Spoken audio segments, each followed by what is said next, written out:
বসন্ত আসবে কি না এর উত্তরে তুমি যে মানে পান বসন্তর একটা পুরো দিলে, টোটাল একটা ব্যাপারটা দিলে, এটাতে আমি বুঝলাম একটা জিনিসই যে সবাই গাইবে কেন আর সবাই বিয়েই বা করবে কেন, তাই না? তো তুমি বিনা লাড্ডু খা কে পছতা রহে হো, এই মুঝে বড় আচ্ছা লাগা।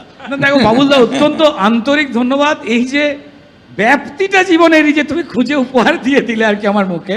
হ্যাঁ একদমই দেখো, তাই, বিয়ে মানে বসন্ত নয়। অ্যাবসলিউটলি ঠিক আছে, যে কোনো কিছুর মধ্যেই বসন্ত খুঁজে পেতে পারো, Absolutely যে কোনো আনন্দই বসন্ত। বিয়েটা বসন্ত।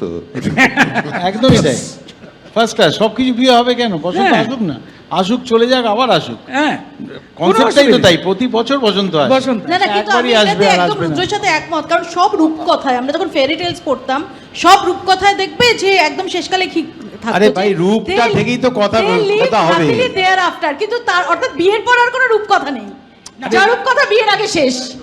না না, মানে মানে তারপরে মানে আমরা কি বলতে করবে পারি জানি না। গোপিয়া, আমরা এভাবে ভাবতে পারি যে বলিউডে যদি সালমান খান থাকে আমাদেরও রুদ্রনীল আছে। দেখো আমরা বলিউডে যদি অজয় দেবগন থাকে শুধু- সেখানে রুদ্রনীলও শুধু- আছে। শুধু রুদ্র গাড়ি চালায় না।